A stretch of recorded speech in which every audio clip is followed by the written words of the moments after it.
So with that, we'll go ahead and turn it over to you, sir. Thank you. Thanks very much.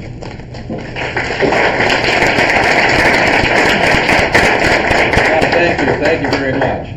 That I'm not a good public speaker. That I'll get that up front. Anyone here know who Edward Everett is or was? Okay, in 1863 he gave a speech at Gettysburg, Pennsylvania. He spoke for 2 hours. He was quite an orator for the day. And like I said, he spoke for 2 hours. No one remembers who he is or what he said. The man to follow him was Abraham Lincoln. He spoke for 2 minutes, and his speech is known around the world. So I'm not going to be able to give you anything that's going to be as memorable as Abe Lincoln, but I won't bore you the way Everett bored folks. But anyway, that I am running for sheriff, that I'll bring more than 40 years of experience to the sheriff's office, that is experience in municipal government, county government, and the federal government, as well as time in the private sector. I started my career with the Metropolitan Police Department in Washington, D.C. I spent time as second in command, chief of law enforcement operations in the sheriff's office for a while. And then I spent 17 years with the Department of Justice. I retired from the Department of Justice. There I oversaw training and technical assistance programs delivered to state and local law enforcement agencies around the nation. And I'm running for sheriff because of the need for change. I think we need change now, more now than we ever have. The morale of the deputies is at a low point, lowest it's ever been. The sheriff still leaves federal grant money on the table. One of the things that we always need money, that budgets are tight generally. And the sheriff's feeling is, he's even said this in meetings, that he doesn't think federal money, we put money into the pot down in Washington, and jurisdictions draw money out. And Frederick County doesn't. That certainly not the sheriff's office. That the sheriff says he doesn't see why a pig farmer in Iowa should be paying for law enforcement services in Frederick County. And apparently what he doesn't realize is we're paying for subsidies for the pig farmer in Iowa. That they draw out of the pot. We need to draw our share out of the pot too. In fact, what we want to do is we want to draw more than our share out of the pot. That the big problem I think we have in Frederick County now, that I think the sheriff can take the lead on in pulling together the community to address, is the opioid epidemic. The opioid epidemic is taking more lives in our community than violent crime and traffic crashes, vehicle crashes combined. The current sheriff simply says the epidemic has to run its course. Well, when cancer runs its course, the patient's dead. Then I think we have to do more than to let it run its course. Another thing he says is that the problem is in the home. Well, the problem may be in the home in some isolated cases, but the problem's in the community. And it's going to take a community-wide effort in order to address the opioid crisis and turn things around. He's also said that with regard to Narcan, the use of Narcan, that how many times do you administer Narcan to somebody that overdoses repeatedly? Well, my argument is you keep administering Narcan until you get them into a treatment program. And when as far as Narcan goes too, that there's some flyers over there on the table. If you don't have Narcan, the health department will train you in the use of Narcan and will show you where you can get it and how to get it. That I got mine several years ago. But like I said, the flyers over there on the table, and the health department will help you with that. In the past 5 years, 2013 to 2017, we've lost 174 people to overdoses.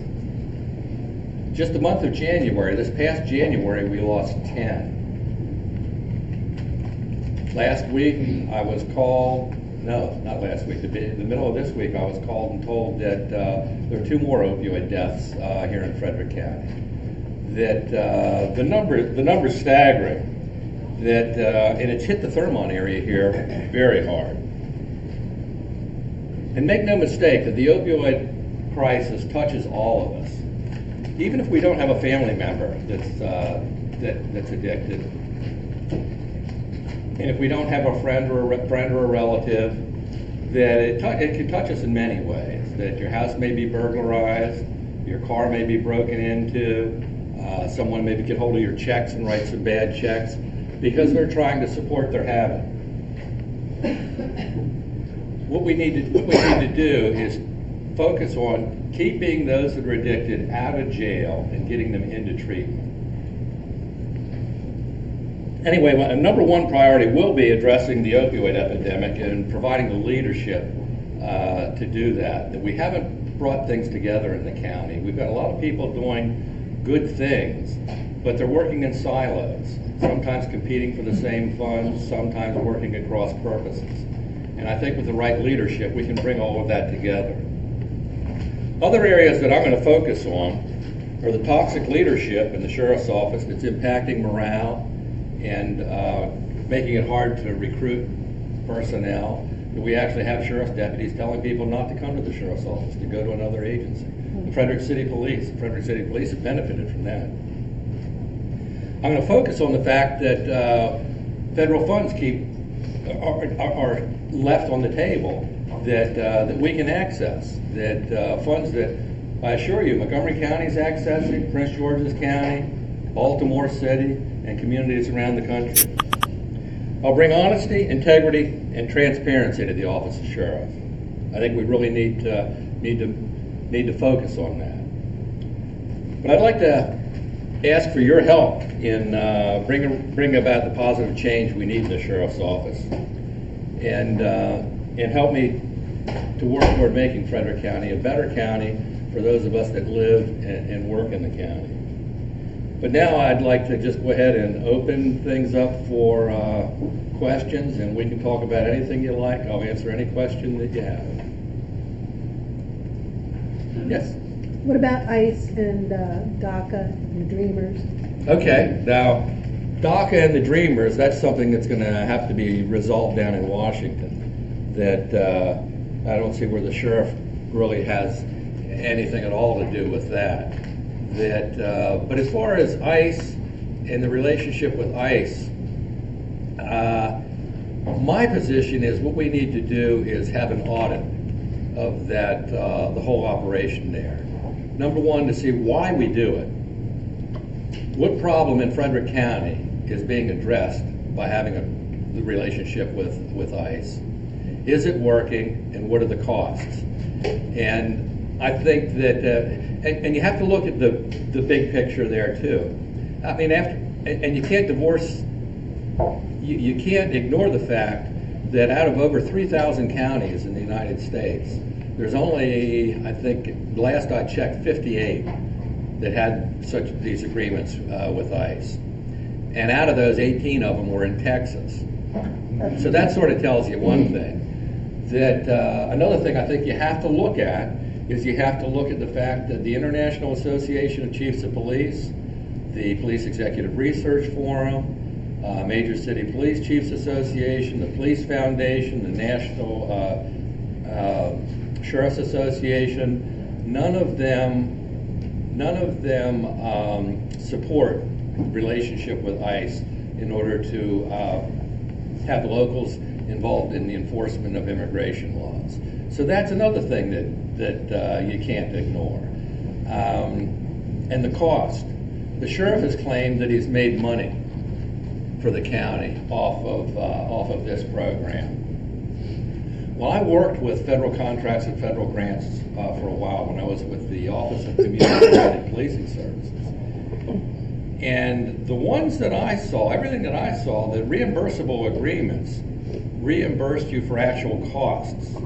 The state and local governments didn't make money off of federal grants or federal contracts. They weren't supposed to anyway.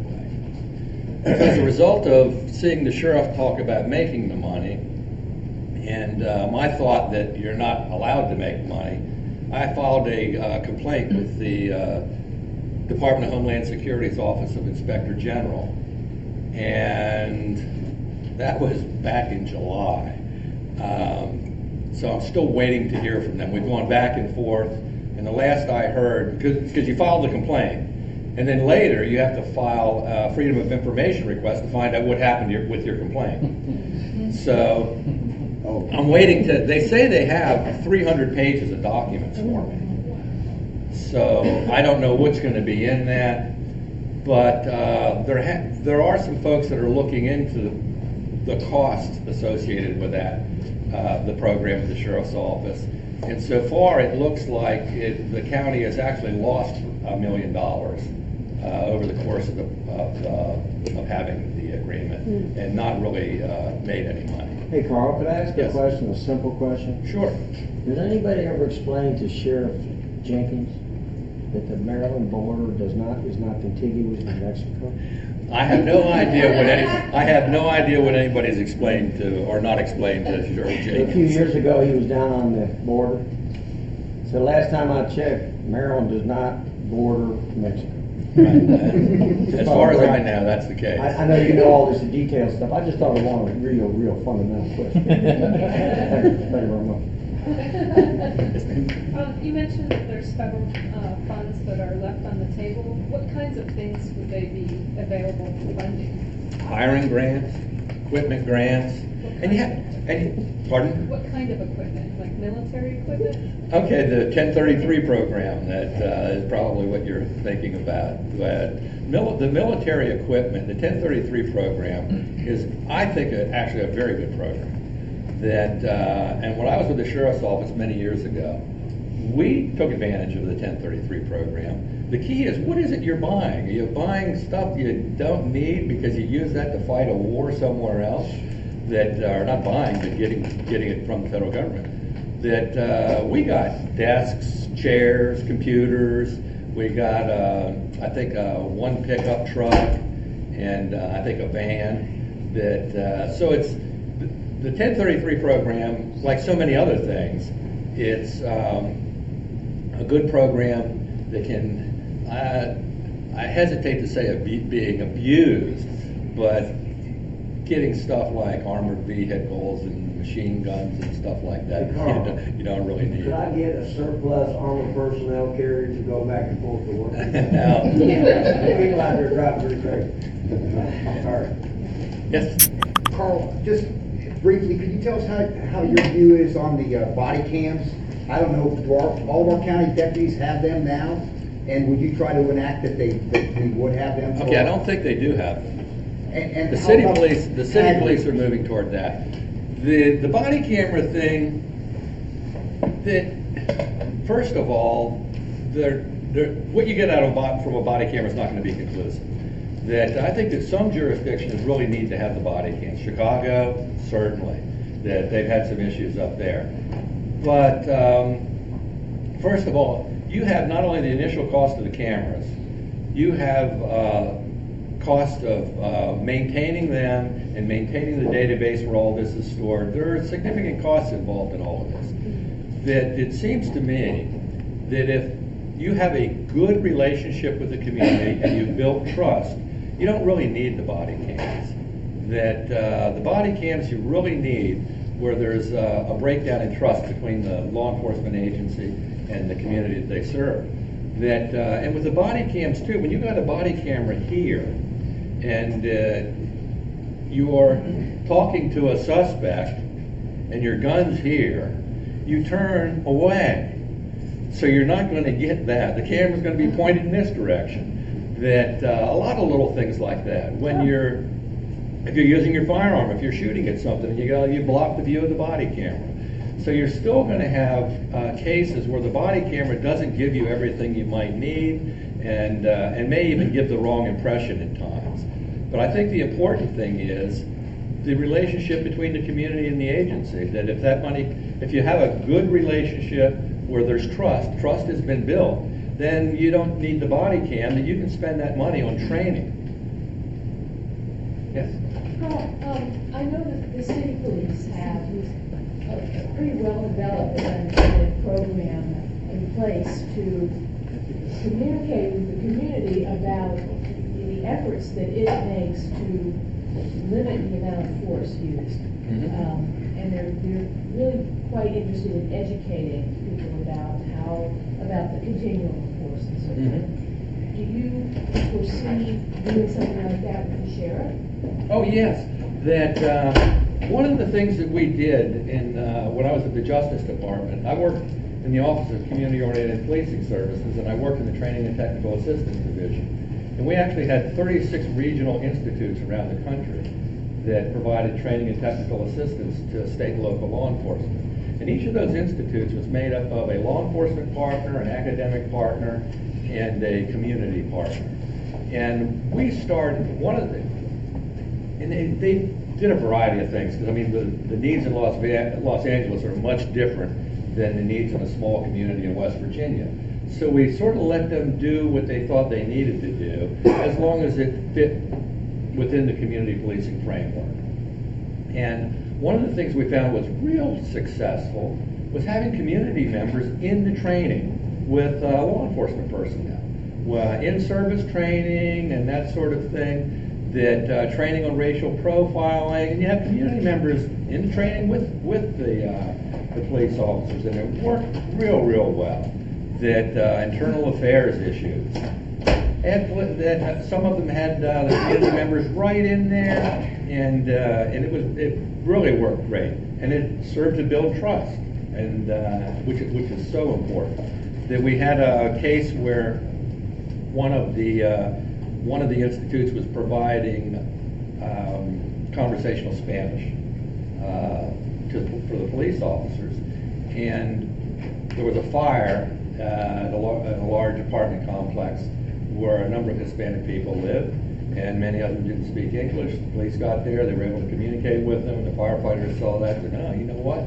That's something we need. So we had the firefighters in the conversational Spanish classes with the police officers. That anytime, and that was the neat thing about this, and the flexibility we provided, that when they saw a need, they just go ahead and do it.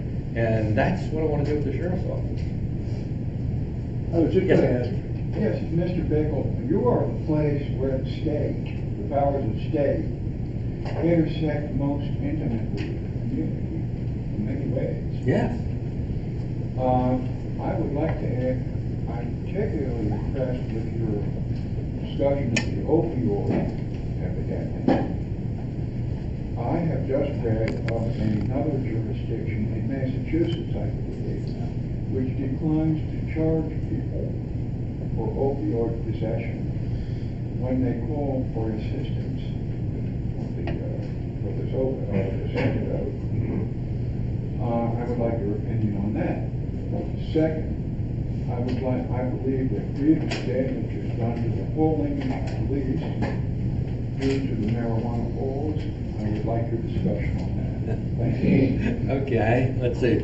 Well, with the first one, that sure, if someone is called the police because of an overdose, and they get there and they administer the Narcan, and they find paraphernalia, find maybe some heroin, my thought is you seize it, and then you try to get a peer counselor there to talk with folks, but you don't arrest anybody.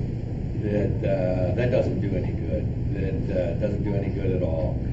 That we want to keep people out of jail and get them into treatment. The money we can save by keeping them out of jail, we can devote to treatment. That I see that as a no-brainer.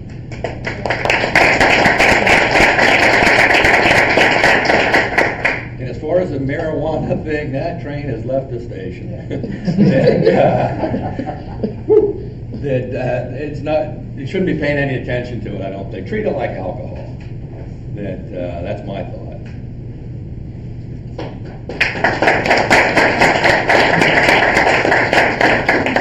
Do we have any statistics, or has there been any evidence that the relationship with ICE has caused a reduction in reporting of crimes in the community to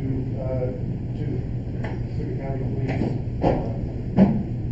A lot of times Chilling effect. Yeah, the chilling effect. Shocking effect. I don't think anyone's tracking it. That here, my guess is that there's probably been some research done that can be found.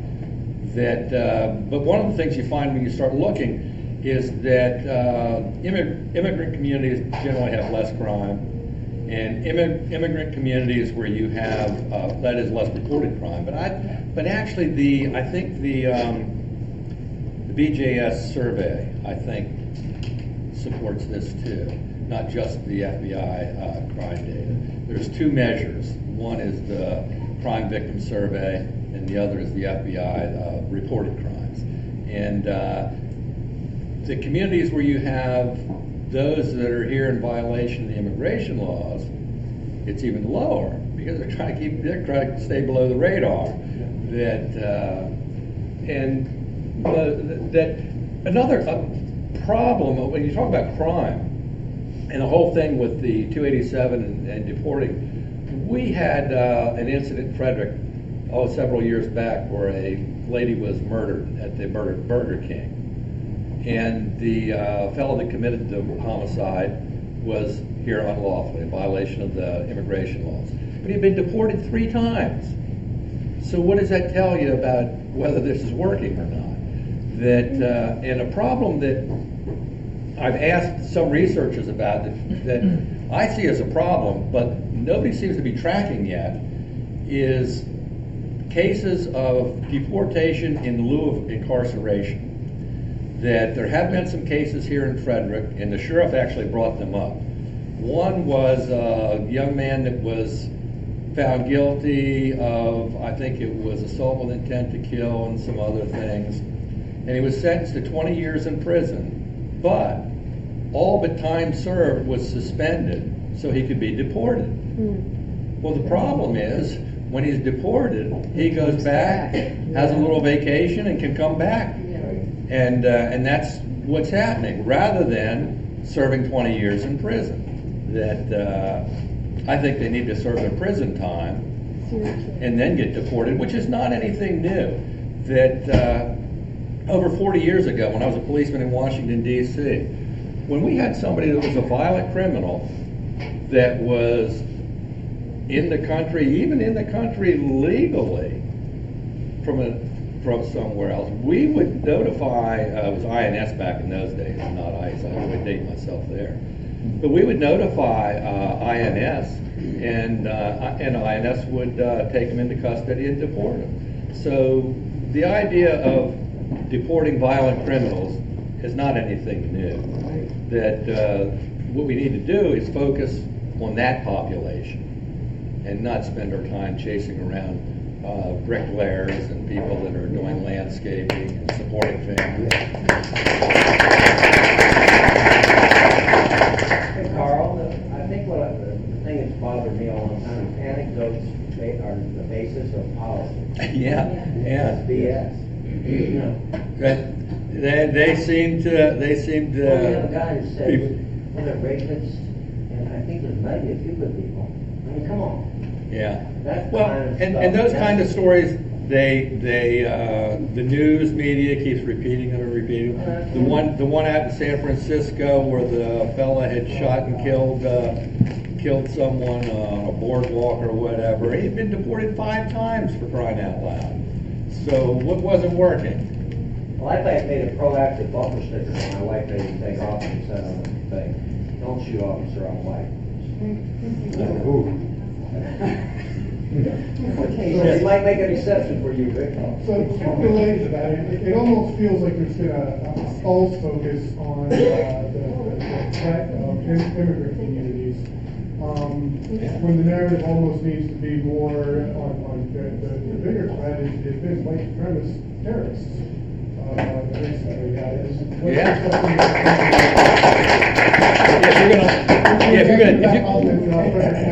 If you're going to take the time to look at the data, that's I suspect is what you're going to find. That yeah. Yes, sir. Oh, do you feel that the community outreach is in good shape at this time? Do you need more men? Where does that stand? You know, someone that was a a former command staff member of the Sheriff's Office is helping me out on the campaign and making me aware of a number of things going on inside the Sheriff's Office that I wasn't aware of. And the sheriff has been turning back money at the end of the year. What he does is he asks for a lot of money at the beginning of the year and then turns back money at the end of the year and says, I've saved you all this money. Which really, as far as I'm concerned, he needs to fire the budget person. Because you need to ask for what you need, not anymore, and then You're gonna get less the next year. and spend what you need. But I've been told that in the number of personnel has been going down steadily, and that's part of the way he's been turning money back. That the turnover in the organization, this person that's helping me out said that they've lost about 40 people in the last few years through retirement and resignations. And he was talking only about sworn deputies. And there's only 170 that, in the retirement system, they have a very attractive retirement system in that you can retire after 20 years of service, but you can use your military time to, as part of that 20 years service. Now, the system that I was under in Washington, D.C., you had to do your 20 years, and then you could tack on your military time on the back end. But here in Frederick, you can tack it on the front end. So what's happening is you're having people that are here for 14, 15 years, and they tack on their military time and they retire.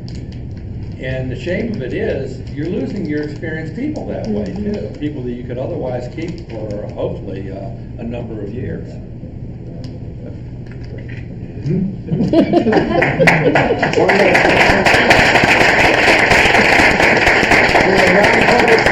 You do real well and fluent on the issues Oh, that thank you you. actually address. I'd rather do the answer a question than try to stand up here and speak, because and we need help. We need money too. Hey, Carl, I still have my sticker from your last time, still on my truck. Excellent. Yeah, there's some bumper stickers over here. And if you live in the area and you don't have Narcan and you want to have it just in case, there's some flyers over here that'll tell you how you can get it, where you can get trained. The health department does a great job with that. You know, we tried so hard last election to get you in and I didn't know, make I it. appreciate it. So, but what do we do to make it, to have even more effect this time? I really think what's going on here, the door-to-door, I really think the getting out the vote, that because I looked at the numbers not long ago and looked at those of us that ran and lost, what percentage did we get? And we were all between 33 and 37%. I was at the high end of that, but it didn't matter. And it just wasn't going to happen last time. That we only had one Democrat that ran countywide that won, and they ran against a very flawed candidate. We were really lucky there. But I think the door-to-door people getting out there and helping the turnout, and I think that's what's going to make the difference. That's just my thought. I'm not an expert. There are many people in this room that know more about that than me. Thank you, Carl. Thanks very much.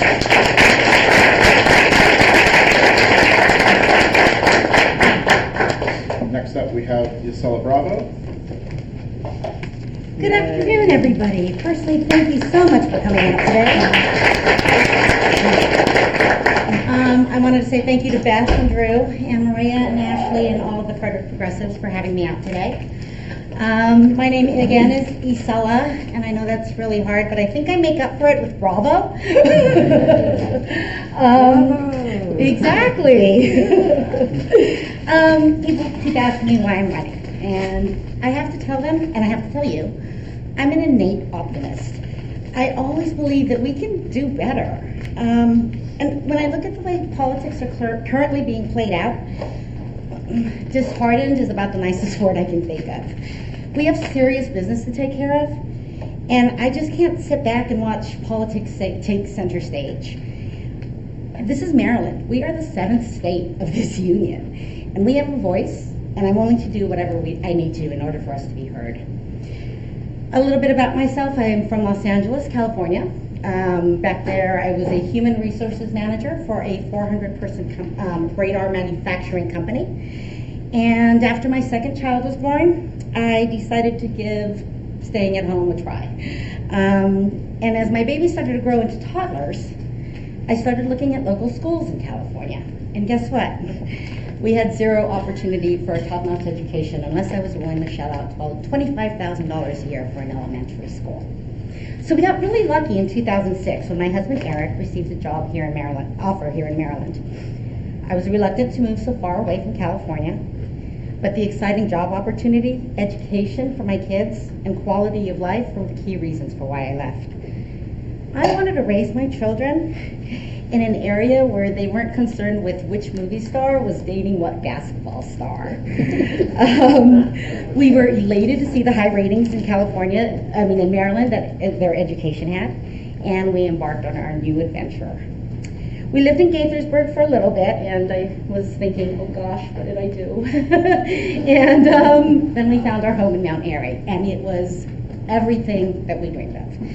It was fresh air, gorgeous scenery, people, and lots of room to move around in. My children were accepted into the magnet program at Newmarket Elementary, and we were thrilled again. I spent a lot of time supporting the school. I was treasurer of the PTA, president of the PTA, and I even substituted because I just love the atmosphere. And this place really showed me, I guess, what a community is. And Frederick County has shown me what a community is. People are good neighbors, they look out for each other, and we don't ask about politics in our everyday discussions. I found out how true it is that we are a community when I lost my home in 2013 to a fire. Everything we owned was suddenly gone. But I can't think about what we lost without remembering the tremendous outpouring of people who helped my community.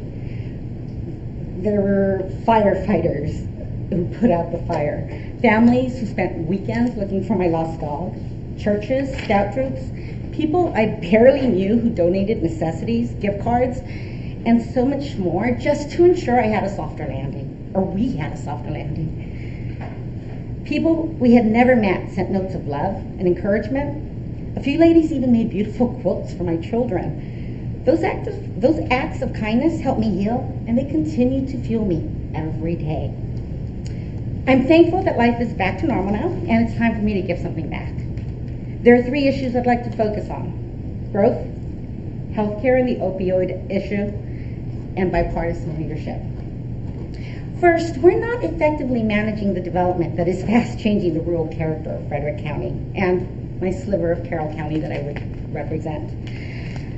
Growth is good, but we must build and sustain an economy that works for everyone, including carpenters, electricians, businesses, farmers, and those we need to sustain the community, like police officers, emergency responders, and teachers.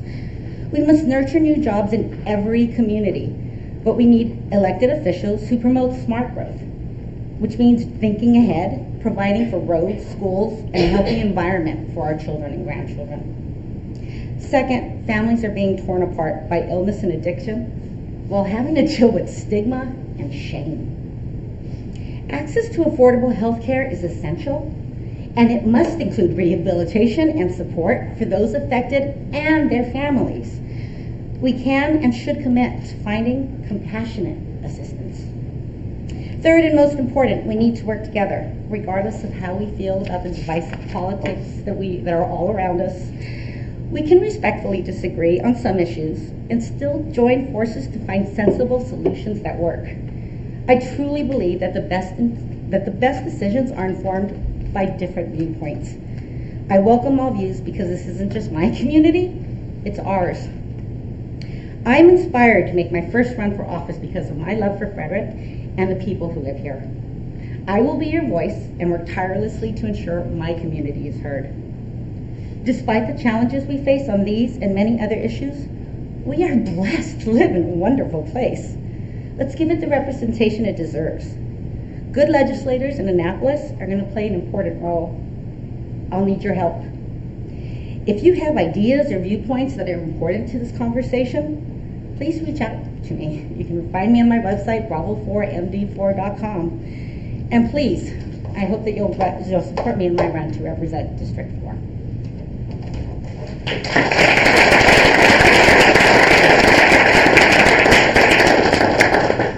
Questions?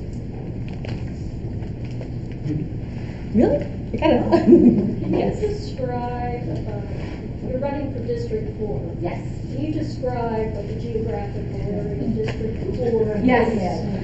Yes, and this will tell you a little bit why I need help. No, I have District 4, which is basically the donut of Frederick County. So I don't have Frederick City. So in a time of political divisiveness, it's not going to help to be a Democrat in my area. But I really am. I will say the people that I'm reaching out to right now and that I'm talking to aren't asking me what my party is. They're asking me what I care about, and I'm hoping that that'll keep holding true. But I have, Emmitsburg, Point of Rocks, Urbana, Mount Airy, very diverse group. Yes. Is Brannan included in your district? I think Braddock Heights is just Thank you. just inside Braddock districts. Brunswick is. Parts of Urbana. Emmitsburg, all the northern part, Thurmont. Who's the current candidate you're running against? Okay, the current delegates right now are Ysela, Vogt, and Ciliberti. And we also have two other Democrats running on our tickets, Lois Jarman, and we have Darren Smith. Any other questions? Yes. Are you running as a slate or no? You said a ticket, so I didn't Yeah, know you had running on the as Democrats for now. So we've got a long year ahead of us. Yes. Has there been any trends in the issues of people that you've been talking with? Like, what's their biggest pull, I suppose? Traffic, which affects all of us. I know that, we're talking about possibly a toll road on 15. I'll be honest, I need to get more information on that. I lived in California. I've seen toll roads in practice. I have driven past people who were stuck in traffic because they couldn't afford it. I didn't see it as fair then.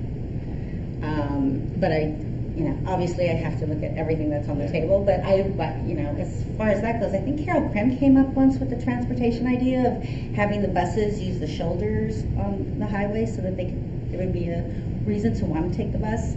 I think everything needs to be looked at. But anyway, so traffic is one. The other is healthcare. Yeah. We are a desert of healthcare providers.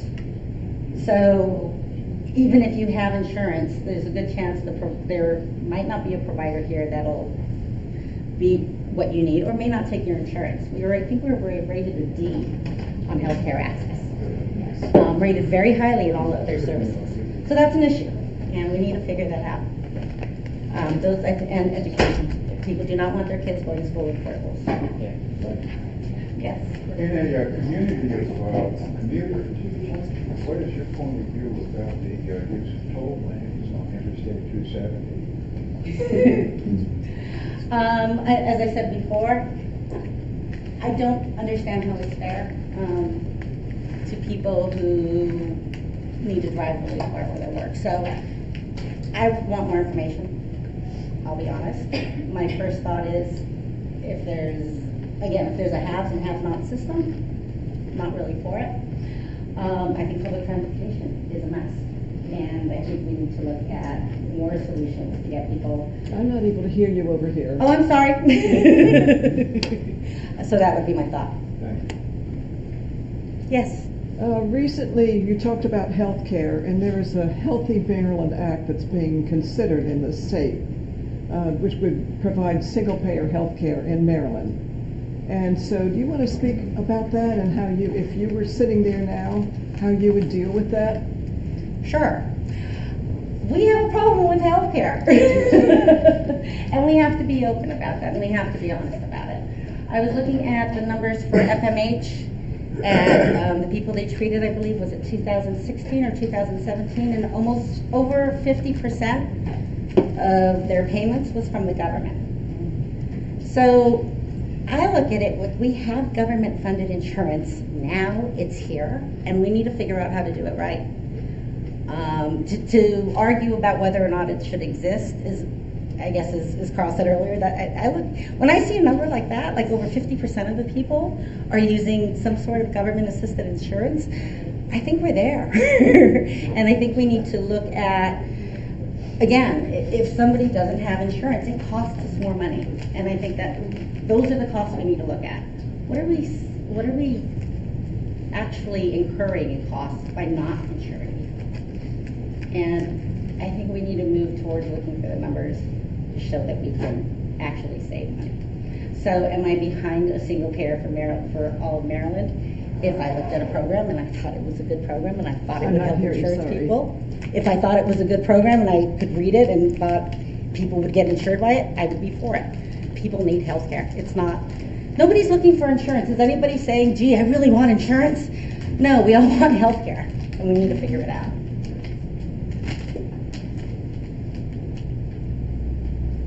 Is that it? No. No. Tell me more. So I got to know you a bit because of a couple of events you hosted dealing with race. And I'm wondering if you hosted an event, Let's Talk About Race. Yes. You hosted another event where you showed the film, the 13th, about the 13th Amendment. So do you want to talk a little bit to the group about that? Sure. I also wrote an article for the Huffington Post. Latino Voices picked it up. Basically talking about the fact that we walk different roads. And when I say let's talk about race, it's not, oh, did I just take that off? I sure did. When I say let's talk about race, it's not to talk about our differences, but to share our experiences.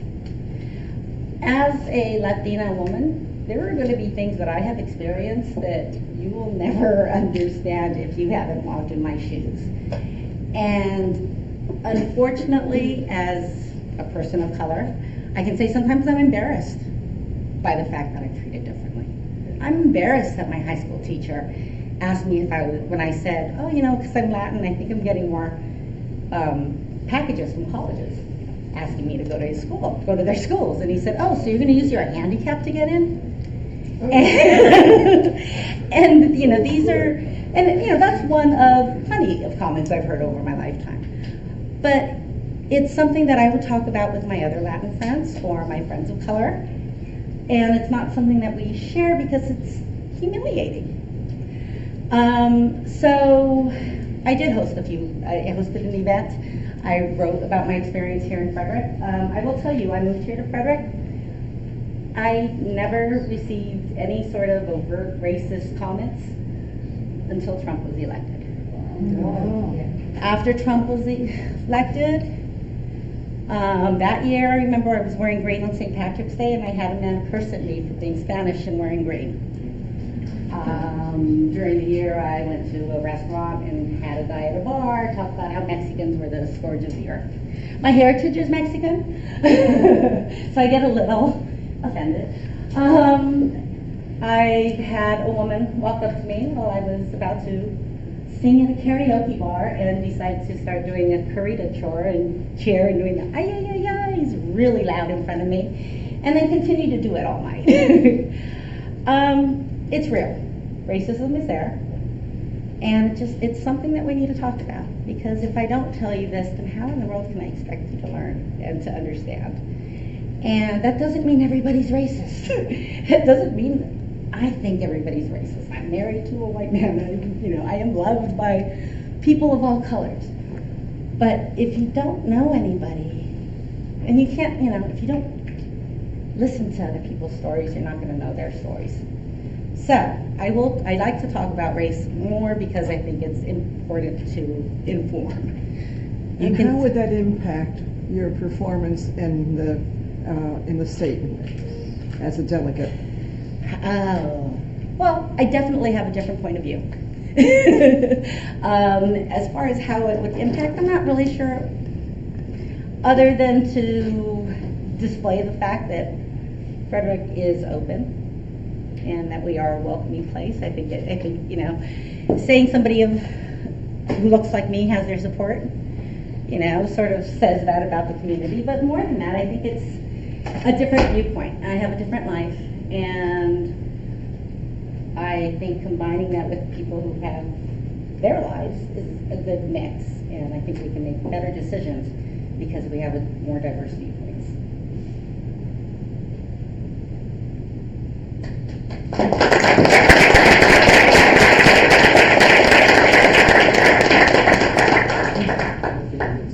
Huh? Oh, I can stay? Oh, I still have more time. I'm sorry. Anything else? That went quick. Yes. Where is the environment on your list of agendas? The environment, we need that too, right? Clean air. I believe in clean energy. I think we need to definitely move towards a clean environment. I have a district that's heavily populated by farms. I don't understand why our environment groups and our farms aren't working more together. That's something that I would like to address. I will tell you right now, when I speak to people who own farms, the regulations that environmentalists would like to impose, they feel hurt them. We have to figure it out. I'm not sure how to, but I will say I'm willing to listen to both sides, and I think we have to get everybody involved. It has to be a group effort. And I think we all have, again, I'm constantly surprised because we all have the same goals. We want to make things better. And yet, if we come at it from different avenues, for some reason, we don't seem to think we can work together. And that's my main goal, is to listen to environmentalists and the farmers and see if we can't figure out a way for, obviously, the mutual benefits to occur. That makes sense? Yeah, Do you want something more definite? Well, no, I think that it should be our number one issue, because without our earth, we are all dead. So, why it's at the bottom of the list apparently, I don't know. It should be our number one priority. I agree with you. I guess I have a lot of number one priorities because obviously they all interact. Sure. I do, when I think about growth though, which I said was one of my priorities, I do think about the environment and the fact that we have to take care of it. Again, I come from LA. I grew up on Pico Hoover, and when I would tell people where I grew up, they'd say, we used to buy our drugs there. And I'd go, yeah, that was my neighborhood. There was a park, my park was a median strip about half a block away from me, and there were swings, and that was my park. Squirrels were my wildlife. So when I say that I'm committed to the environment out here, I really am. I mean, I'm still amazed that you guys have, that we have flowers on trees. And so I am committed to the environment. Thank you. Sure. Yes. So you were talking about kind of your experiences that you're bringing to the table. Can you talk about your experiences as a woman and women that you know in Frederick County and how that kind of informs your legislative priorities? Sure. As a woman and as a mother who stayed home with 2 kids, and as a mom who worked for a year while I had my baby, we have special needs and special interests. How that informs me, I am a strong believer in the family. I know moms and dads need support. I know that we can't keep saying you can do it all on your own and not giving our teachers support. I know they are overworked. As a mom who was able to stay home, I was able to volunteer everywhere. And I did meet a lot of the women, because guess what? Guess who's volunteering? It's the women. Guess who's getting those parties together for their children? It's the women. Guess who is arranging, safe and sane so that the kids have a place to stay sober? It's the women. So what I see, I guess, what informs me is that we can't do it. I think that's probably what it is, but you know what? We can do it. Women have the power to fix things. We just have to be given, for some reason, permission. And I'll be honest, I've never been really good at asking for permission. So, how does it inform me? I think it just made me say, we can do it, right? What, I mean, what happens if something breaks down and he's not there to fix it? We fix it. No, that, I don't think he's given us permission. Yes. I'm wondering if you could give an example of, let's say, a particular, a powerful individual that has qualities that would hit every button in your body, and how you might engage them in conversation. You're saying if I met somebody powerful, or are you asking me to tell you somebody powerful that I would? I'm sorry, I'm not. No. An example, you could make it up. It could be real, of an interaction you had with someone that you would have preferred to walk away from. Powerful, I guess, is where I'm getting hung up on. Mostly because I have, we all have conversations with people that we don't agree with or don't get along with. As far as powerful, so in some way they could hold something against me, is that what it would be? And I'm sorry if I'm not getting this. No, I think this conversation, I think, is quite helpful. In other words, let's say they have, because of an office they have, or a job they have the power to make decisions that will impact a group of constituents that you're trying to represent. I have always found, funny enough, sincerity works. Talking to people and really finding out what pulls their strings. They're really, I'll have to say, there's not many people that I dislike when I first meet them. We can talk about certain elected officials that I really don't like their policy.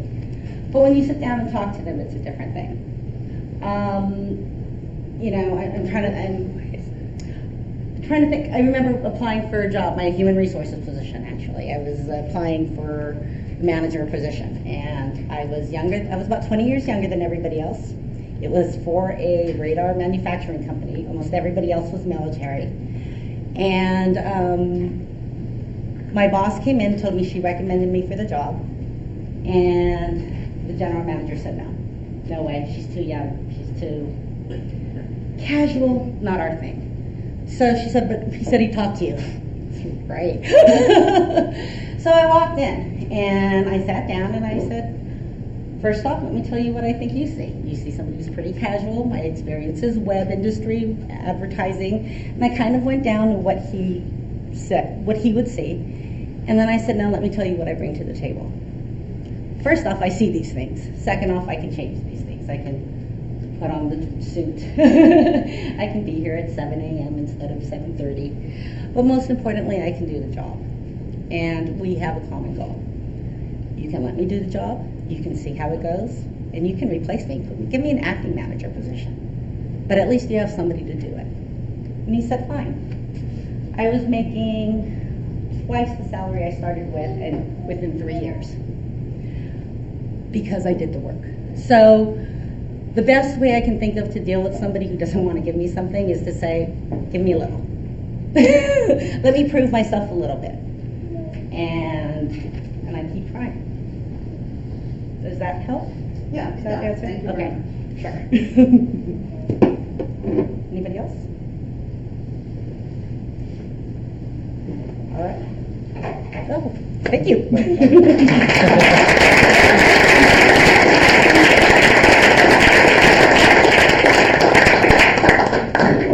So Ben is running a little bit late.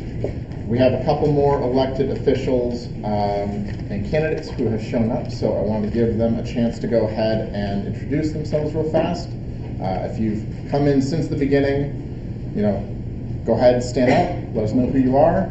I see you, Ben. I'll start with you.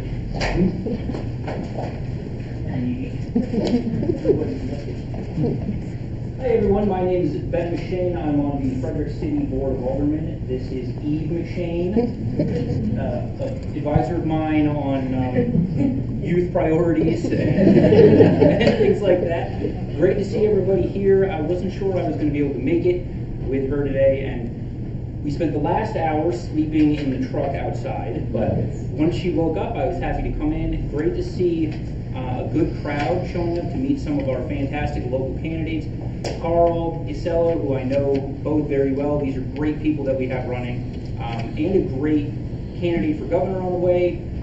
You know, I felt a lot of energy last year when I was campaigning in the city, a lot of progressive energy, people understanding that the country really went hard in a direction that is not the way of the future, and that started last year as our time to be pushing back, and I'm really excited to see that momentum has carried on and expanded even this year, and that we've got all these people showing up ready to work for a new wave of candidates.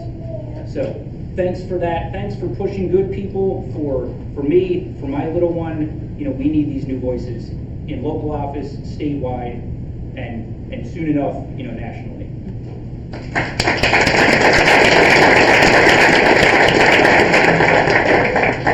Hi, I'm Brannan. I am running for the state senate in District 3, which is Frederick City and a little bit south.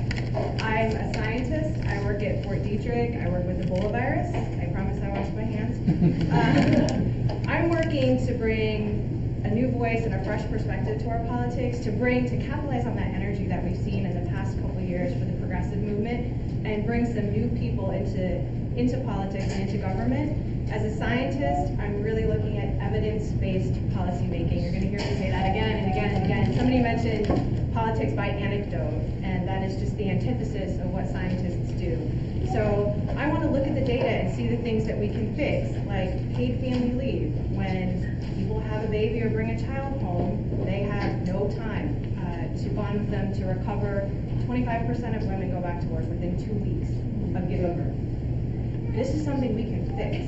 Other states have done it, the rest of the world has done it, and the data is there to tell us how we can do it, and we can do it in an affordable way. And so I want to focus on issues that affect working families. I want to focus on healthcare and the opioid epidemic. I did a podcast with Josh, you can listen to that. That's something where we have a lot of data that tells us how we can help people who are addicted to drugs. And if we just stop with the stigmatization and look at the data, we can really help people. And then finally, jobs and transportation, which are two things that are very interconnected in Frederick. If we can have more jobs in Frederick, less people have to commute. And if we can increase public transportation, buses and rail, we can make life better for people who have to go farther away for a job. So you can check my website out at brannanforsenate.org, and I'm happy to talk with everybody. Thank you.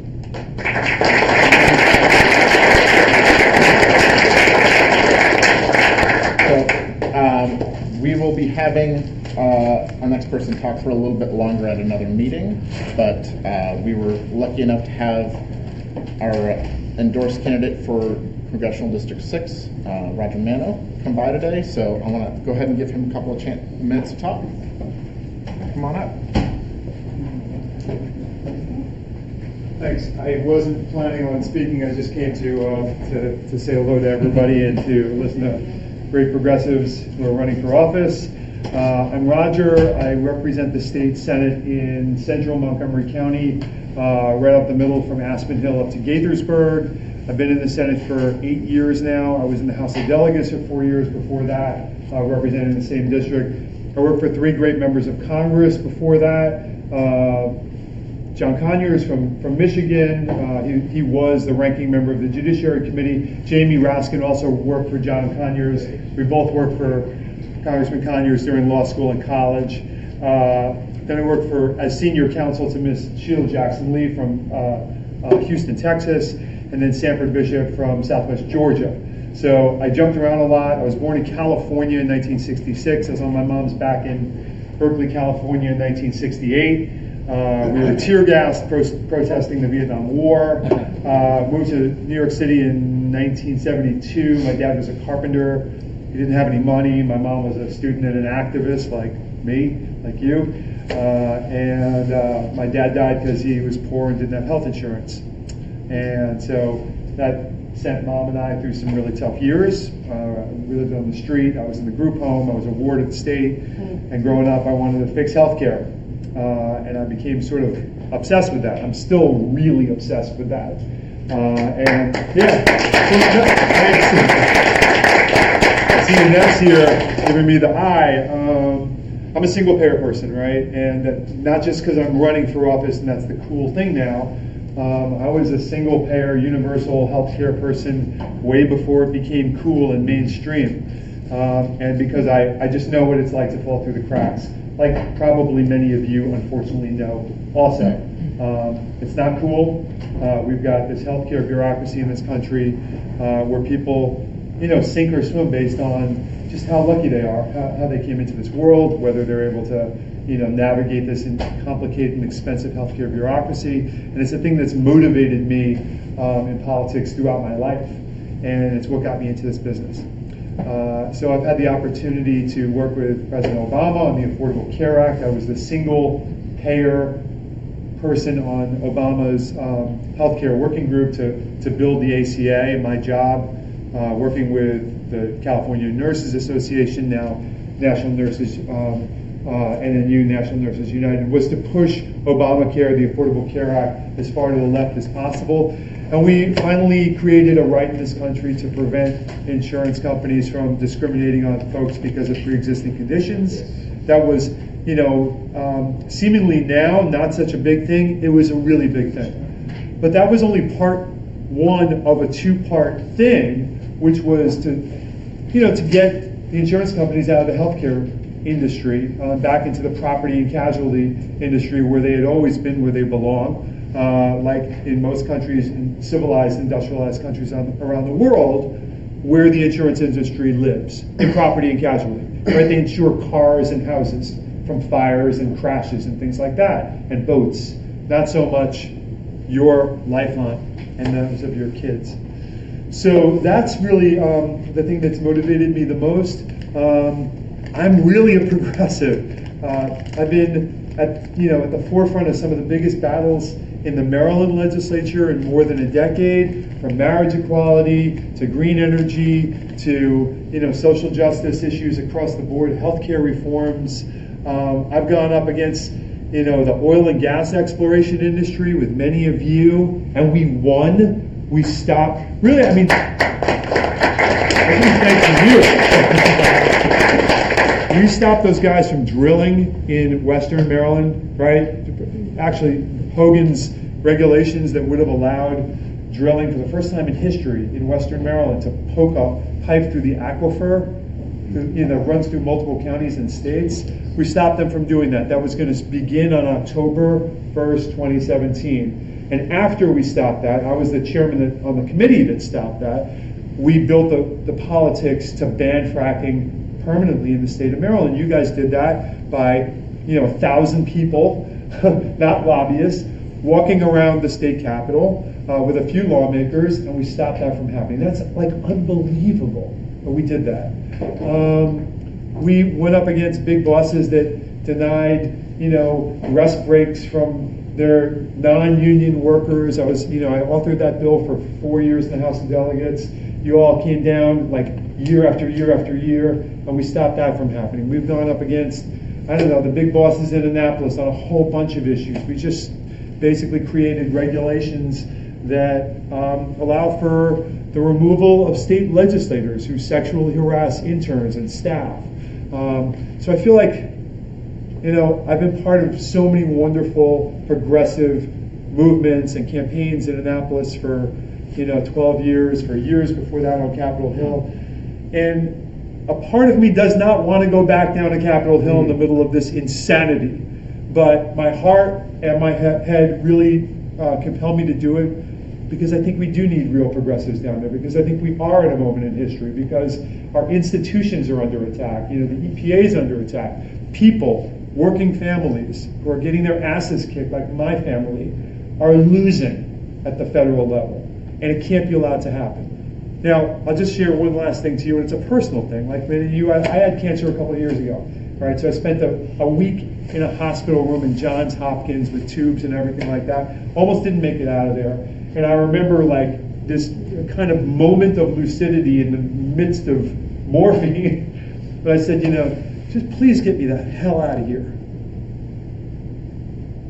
And let me just do this thing. Like I made a promise to my dad a long time ago when I was a little kid, and a promise to a lot of people when I ran for the House of Delegates and when I ran for the state Senate, that if I just had this chance, I would bust my ass to take care of people like my family.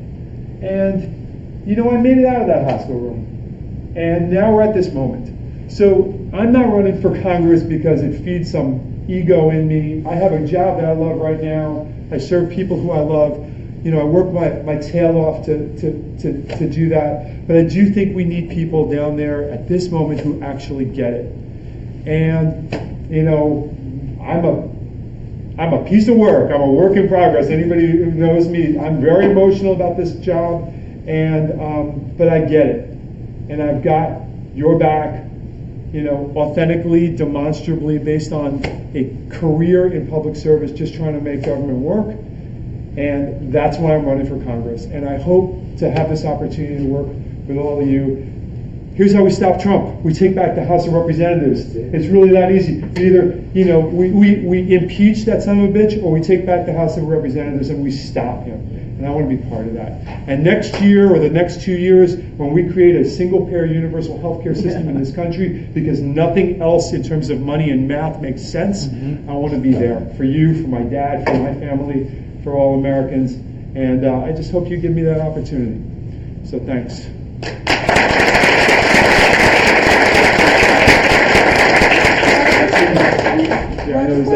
What's your last name? Manno. M-A-N-N-O-W? M-A-N-N-O. Yes. Thank you. Are you an incumbent now, or are you? I'm an incumbent state senator, and I was in the House of Delegates for 4 years before that. Yeah, I'm kind of more of an activist than your typical run-of-the-mill politician. You're running for Congress? Yes, sir. U.S. House. I'm running. Are you facing other Democratic? I am. And so, do you consider the Maryland Democratic Party a hurdle for yourself, or something that's helping you? That's a complicated question. I don't mean to put you on the spot, but I have no background in politics, but I am one of these people that's become woke lately. And when I see somebody like you, if the Democratic Party is not helping you, what can we do to make that happen? We're people powered, and it's not just a slogan. Like, if you look at who's with us, it's heartening. We've been endorsed by people who represent hardworking people and people, just regular folks, from Food and Water Watch, or Clean Water Action, which is the real progressive advocacy environmental group around here, to SEIU and UFCW and National Nurses United, and I don't know, the construction trades unions, and people, Progressive Maryland, and the party is almost like, to some extent, is an impediment because the party tends to choose its own. It's a very machine-y, and I've been sort of running against that my whole life. I've been successful in the Senate, along with maybe 5 other people in the state Senate, because we stick together and we're relentless. I can tell you their names. Jamie was one of them. Paul Pinsky's one of them. Myself, Will Smith from District 20, Bill Ferguson from Baltimore City, Ron Young. I know that Ron's being challenged right now, and that's Miss Brannan in the back. She's wonderful as well. But I've been blessed to be part of a small group of people who have just sort of stuck together and muscled our way through. And we passed marriage equality against, the other side. We passed the DREAM Act against the other side. We banned the death penalty in the state of Maryland. I mean, we've done so many great things together. That's not because the party's been with us. The party got on board with that effort. And we're facing the same thing. I mean, Bernie faced that. I mean, look, everybody who ran last time is great, but the party needs to constantly reinvent itself. And we're at a moment in history right now, in Maryland and nationally, where we sort of need to force that issue. And I'm trying to figure out how do we do it? Because they seem eager to ignore it. We're doing it right now. It's 100 people in Thurmont. I always over-exaggerate. It's the largest crowd size in the history of Thurmont.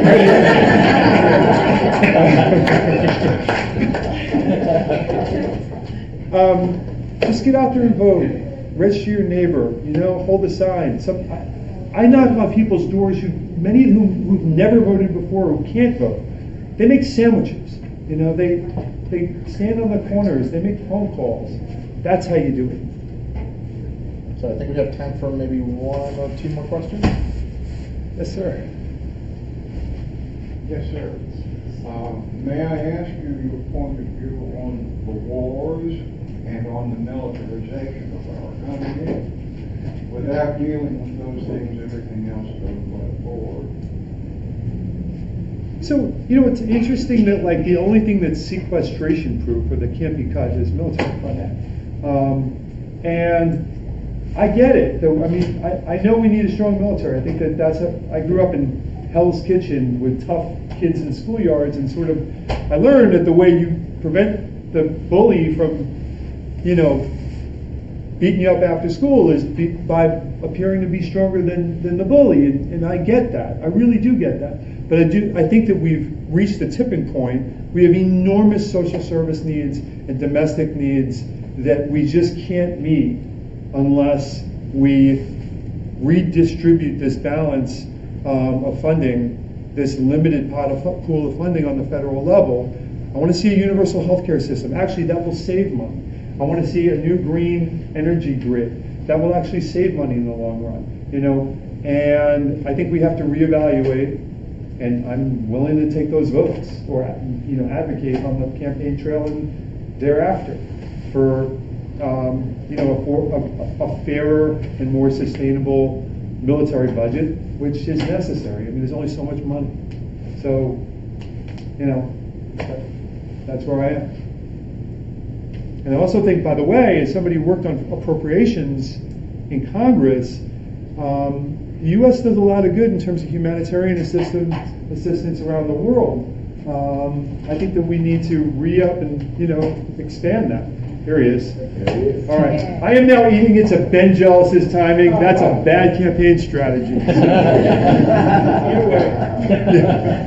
I just have to jump on that, though, and say that our country spends 7 times as much on the military. No, we spend more on the military than the next 7 countries combined. Including China and Russia?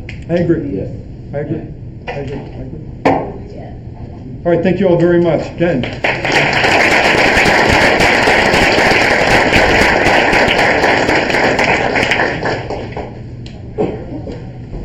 So, we are very, very pleased to have with us Ben Jealous, who's a candidate for governor.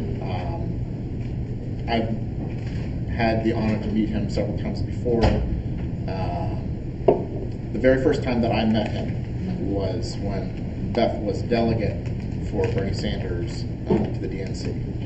And we got to his house about an hour before he did, because we volunteered to come and help with an organizing meeting for all the delegates.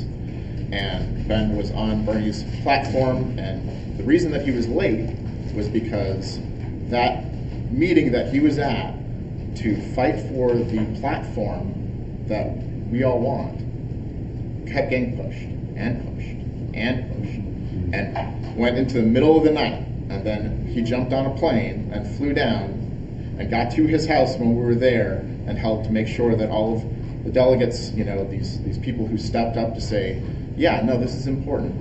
I want to get involved. I want to help get people elected. You know, had someone with voice of experience to help them organize and to get involved and to get connected. And that's part of what's going on across the state here. There are a lot of people who are involved in the progressive movement in all different organizations who were delegates at that meeting. So it is my, you know, honor to present to you, you know, my endorsed candidate, our endorsed candidate, and my friend Ben Jealous.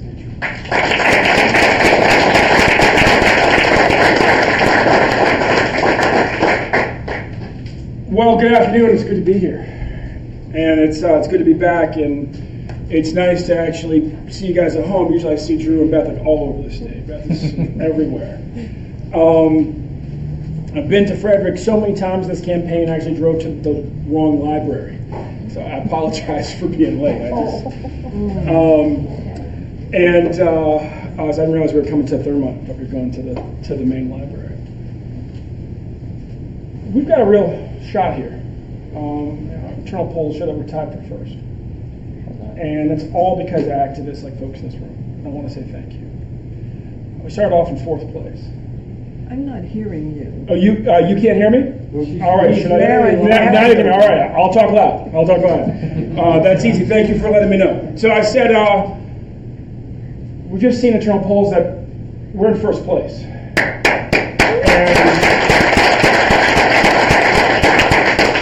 And that's all because of activists like the folks in this room. We're tied for 1st, start off in 4th. And that's the power of us coming together and deciding that we're going to put working families back in charge of our state. Many folks here know me, but for those of you who don't, my family's been in Maryland for almost 80 years.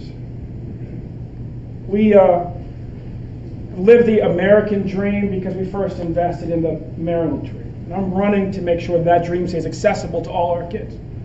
Granddad came here to work at the B&O Railroad during World War II. Grandma went to work for Planned Parenthood in downtown Baltimore.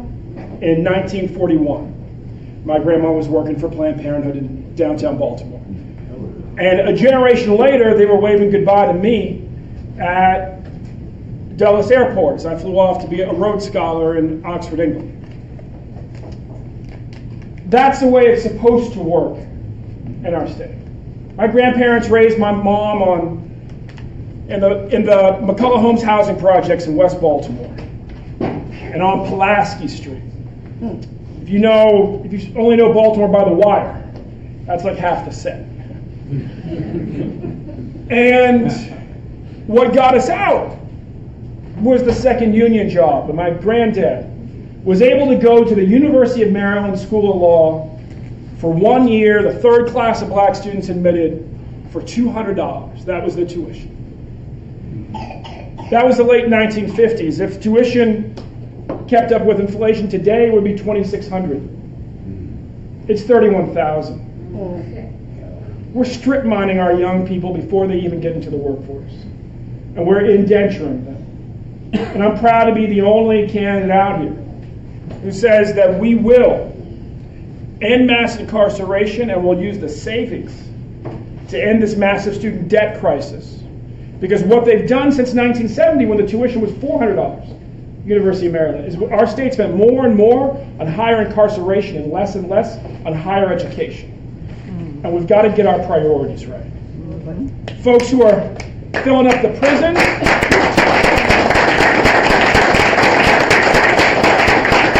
the folks who are filling up the prisons too often are addicts who need rehab.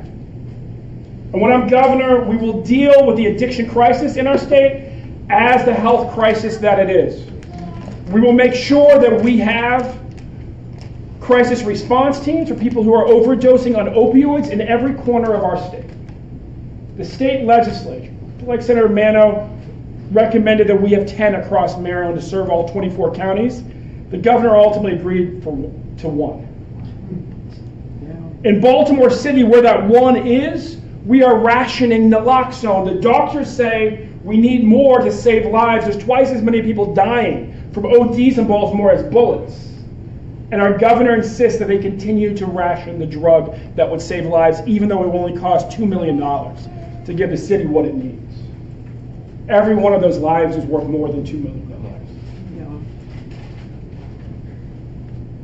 Healthcare. I'm also the only candidate out here with a plan to make sure all of us have healthcare. It's called MD Care. It's on our website. Some of you folks in this room were there with me with Bernie Sanders when we rolled it out. We had a room that fit 900 people. More than 1,200 showed up. There would have been more, but the parking lot got overcrowded and the security started turning people away. Why is there so much energy about that? Because let's start with the fact there's 350,000 Marylanders who don't have health care. But there's many of us who know people in our state who have died for lack of access to health care. It is in the top 5 leading causes of untimely death in Maryland. It's also the #1 cause of personal bankruptcy. We know even more people who have health care in name only and who get driven into bankruptcy just trying to keep up with their health care bills. And this is the world's wealthiest democracy. And then on top of that, it's choking our small businesses.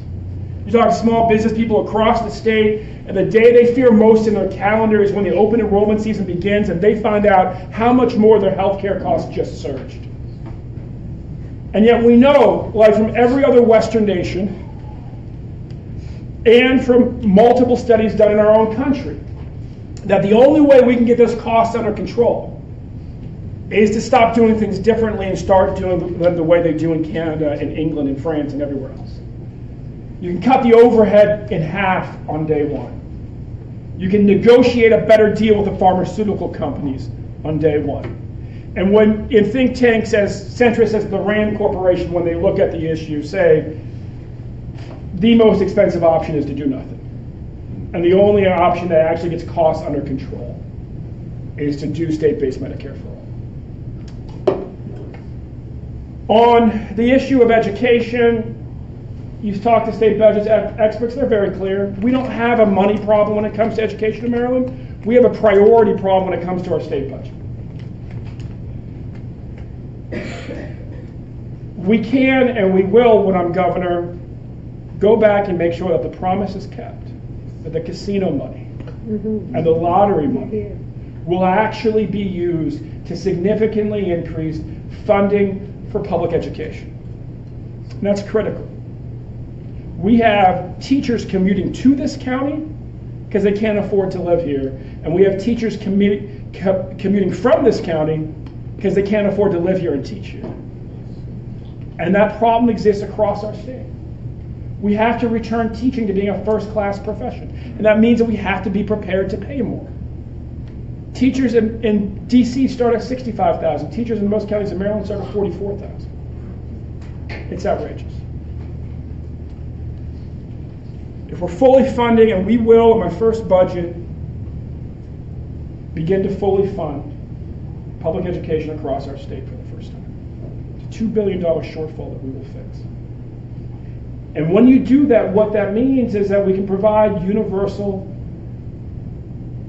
full-day pre-K.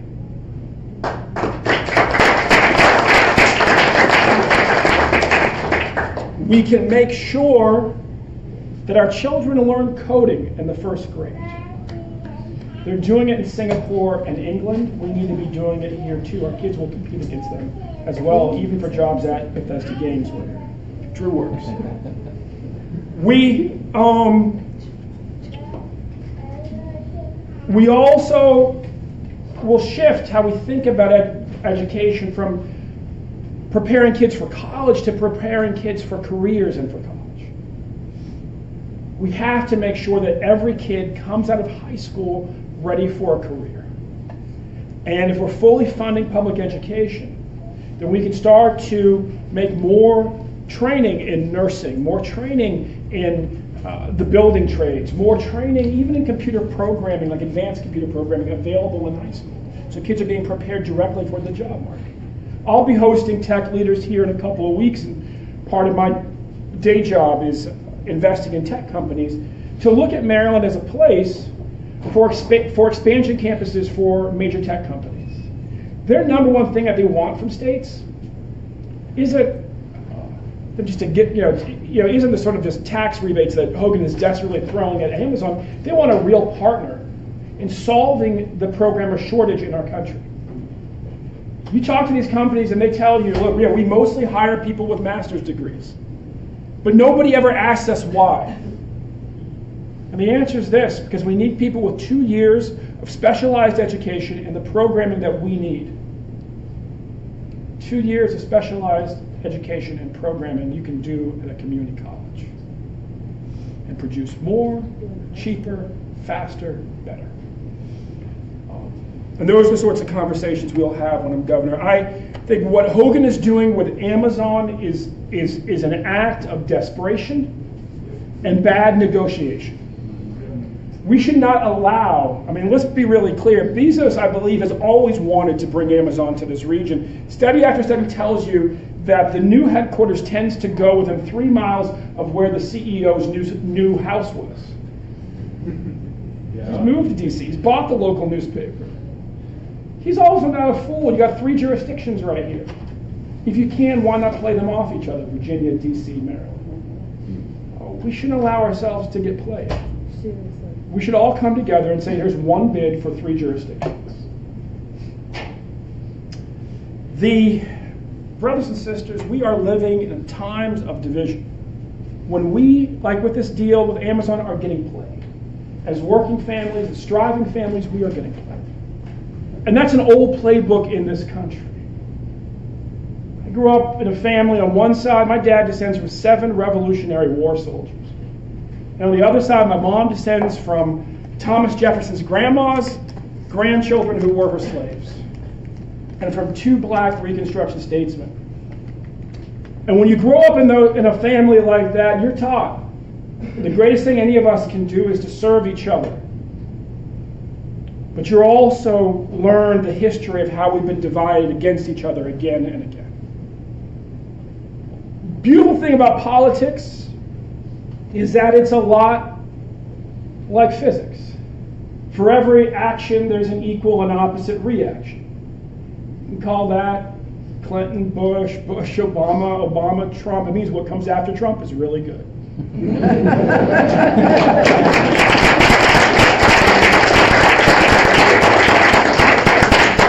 And I know a lot of what I want to do is going to require getting rid of Trump. I'm totally signing up for that too. I'm the only person running for governor in this country that's already been arrested outside of his White House.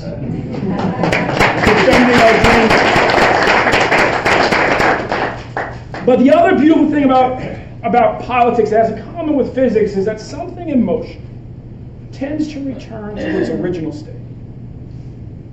And the original state of the struggle in America was not us fighting against each other. It was us fighting side by side for our children. 300 years before Martin Luther King's March on Washington. About 100 miles from here as the crow flies. A place called Gloucester, Virginia. An edict came down from the King of England to the governor of the Virginia Commonwealth, to the people on that dock. It said in summary, and your status, indentured servants, and your status, chattel slaves, shall convey to your children. Prior to that moment, it was a little looser than it would be, a little easier. The way in which Barack Obama descends from an African slave through his white mother, because then the highest status conveyed to the child. The African slave and a child with a free white woman, the children were born free. After this edict, they would be born slaves. Property of the owner, not of the mother. And in that moment, when we were told, having endured a lot, because we had hoped that our children might have a better life, we were told, the working people of these colonies were told, no, your status will convey to your children. We rebelled. We rebelled against each other. We rebelled together against an order that tried to push us down further. This is one of those moments, one of those and your status shall convey to your children kind of moments. One of those times when, for the first time in American history, parents and grandparents agree that the children in the family are likely to be worse off than they were. But Trump is trying to convince us that the only option is for us to be stuck into this divisive, divide and conquer, pick scapegoats, pit people against each other. Status quo. What gives me hope is that from the very beginning, when they told us that our status would convey to our children, when it became clear that our children would likely be worse off than us, our instinct as Americans is to rebel together against the status quo, not each other. And that's what we're seeing happen across the state. I'm so thankful to all of you and this movement that we're building, because when you look at the numbers, our campaign is the only campaign that's funded by the people. 99% of our donations come from individuals. The rest comes from small businesses and trade unions. Other leading candidates, 30% and 50% are corporate donations. Our support is even geographically across the state and across racial groups. In other words, this notion that we can build a campaign that unites Maryland from the western mountains to the eastern shore, through the urban counties and the middle, That we can build a campaign that unites people across lines of region, race, and religion. It's actually happening because we're making it happen together. This is how a new day for Maryland begins. And Maryland is how a new day for our country begins. And let's keep doing the good work of organizing and leaning in and signing up folks to vote and convincing independents to come back into the Democratic Party so we can get a candidate that they can feel proud of too. Let's go out there and win this. Not to make me governor. I would never ask you to give up your power, but to make it a little easier for our movements, for our organizations, for our unions, for our congregations, to get the things done at the state capitol that we need done for all of our families to get back to moving forward again. Thank you and God bless.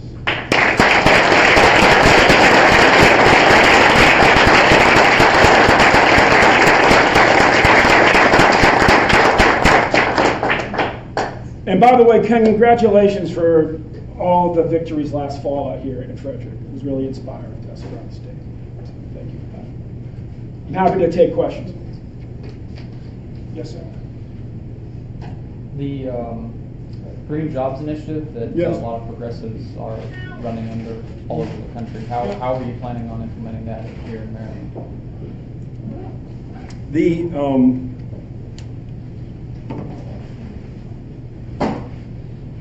We have to recognize the opportunity and talk about the opportunity that's there to really create jobs and prosperity by moving our state towards being 100% clean and renewable energy. It's really a profound opportunity in our state because we have greater will here than any other state in the region. And that means that we have the opportunity to build an industry that doesn't just serve our state, but serves states throughout this region. An industry that produces wind turbines and brings factories back to places where there haven't been new factories built in a long time. And shifts the politics of the state by creating the opportunity for the building trades to be part of this green jobs revolution. See, it's one thing, progressives like to talk about good jobs, $15 per hour jobs selling solar panels. But union folks aren't very excited until you get to good union jobs, like $50 per hour making wind turbines. And so we start doing that, and the momentum will build faster. At the same time, there's real opportunities in solar as well. We have to have a governor who is absolutely committed to doing the right thing off our shore. Pretty soon there will be a fight. Trump will want to drill off of our shore. We want to deploy solar panels. So we want to deploy wind turbines off our shore. And we have to, in this moment, make sure that people understand the stakes. So you can count on me to sign on to the Paris Accord. You can sign on me to push, not for 50%. This whole debate right now about let's get to 50% by 2030, let's be clear, the marketplace will get us to 50% faster than that legislation will. Our focus has to be on getting to 100% as quickly as possible.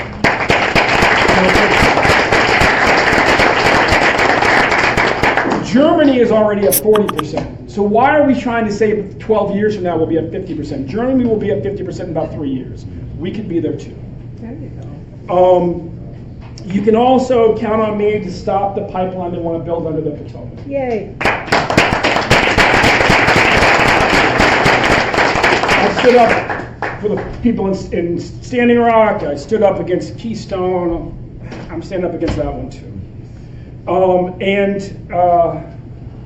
Generally, we have to, as you pointed out, really be clear to the allies that we want to win. That this isn't about sacrifice, protecting the environment. It's fundamentally about opportunity. And we seize this moment, and our state will benefit disproportionately. Yeah, and that too. Now, you've been a spokesperson for single-payer health care. Yes. I've been reading a lot of dialogue on email lately about the Healthy Maryland Act, which would be single-payer, versus going for Bernie's Medicare for All nationwide. And I'm reading the argument that we can't really do single payer in a state because there are so many multiple systems going. And, we have the VA, we have the Indian, we have this and that. Sure. And so we can't have pure single payer until all of these other barriers are addressed, which would still have to be addressed to get national health care. Now, I'd just be interested in your take on all this. So, as is always the case, the devil's in the details. The reality is that it's complex, whether you do it at the state level or the national level. Yes. And that's true wherever they've converted. If you look at Canada, how they got to the national level was they started at the state level. And if you read even the very centrist think tanks that have looked honestly into this issue, like the RAND Corporation, which was founded by the Air Force, they're very clear that the best option for states even smaller than ours, they looked at Oregon, for example, it's 2/3 our size, is to move to single payer at the state level. My plan is... You say it is single payer? Yeah, at the state level. If you go look at the RAND Corporation study of Oregon, you can find it on their website. What they say there very plainly is the most expensive option is the status quo, that the public option doesn't cost much because it doesn't do much. It just creates political will to maintain the status quo. And that the only option that's really going to allow you to get premiums under control and costs under control is to switch to single payer at the state level. And that it works for an economy as small as 4 million people. Vermont tried, there's 600,000 people. It didn't quite work for them. Well, that's what I wondered, because the Vermont governor supported it and then he backed away. He backed away. He has 600,000 people. I mean, it's like the size of Baltimore. It's just much smaller than our state. We have 10 times as many people. We're a bit over 6 million. And so RAND Corporation, because of the concern over Vermont, really interrogated whether it could work for a state as small as Oregon, which is 4 million people, and they said that it would. Now, my plan's based off of Bernie's plan, which starts with convening all of these other interests to get them around the table to figure out how we construct a system that's a better deal. But what we know is that there's a better deal to be gotten. And the reason there's a better deal to be gotten is because overhead, the system that exists in our country is about 18 to 20%. In England and France, it's 8 to 9%. For Medicare, it's 3%. So we know we can lower costs substantially. We know there's a better deal to be gotten because Americans today, we pay typically 2 to 6 times as much for the same drug as our peer consumers pay in Canada and England and France, etc. Our federal government has literally prohibited our federal government from negotiating a better deal for us. But there's a loophole for states and localities. So we can negotiate a better deal.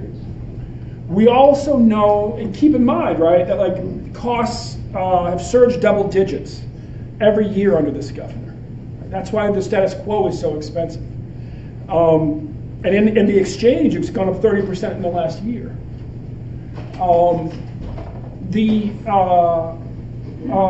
And so trying to get, and so when California looked at it, and California has a smaller percentage of its population that's currently covered by the federal government than we do, being here on the edge of DC, the nation's capital. They could cover everybody for only 10% more than what was currently being paid for healthcare in the state. We believe when that study is done in Maryland, we'll find that it's less than 10% because we have so many more people already covered by the federal government. And that's not really daunting in a scenario in which you see double-digit price increases every year. So if you were governor, how long would it take to get single payer into effect? About 2 years to actually go through the process of getting everybody together, going through those negotiations, getting legislation. Probably be in the second session to get it passed would be the goal. First section will deal with education and we'll get this process started.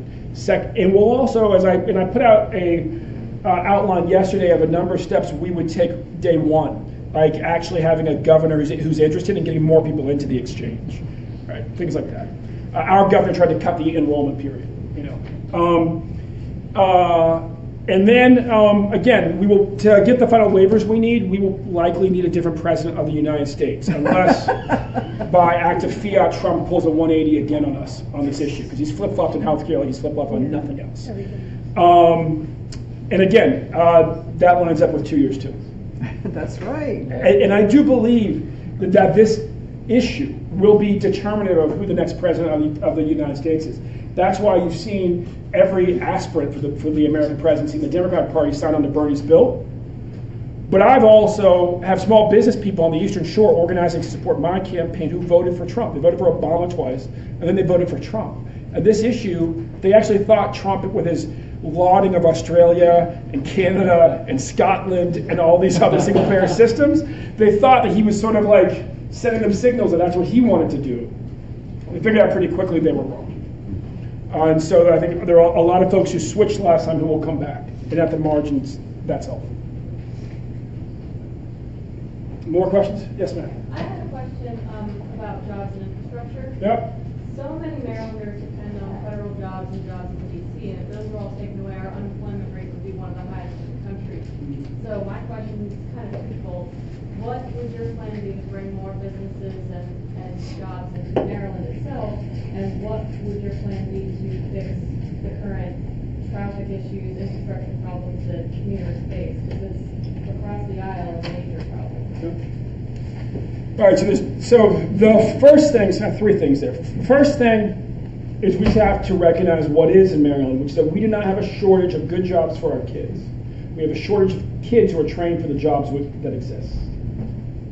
So when I say that we need to make sure that our students come out of school career ready, what I'm talking about is moving towards a system that looks more like Germany and Northern Europe, where we actually have partnerships between our public education system and major employers in the state, and we're producing what they need. You look at something like construction management. There's a demand for about 3,000 construction managers a year in Maryland. Our biggest public university construction management training program produces 24. One employer needs 300 alone. They say what tends to happen is they recruit from every other state for kids to come here. They work for them for a few years, they fall in love with somebody, and they bring that person home, and then they help start a business that competes against them.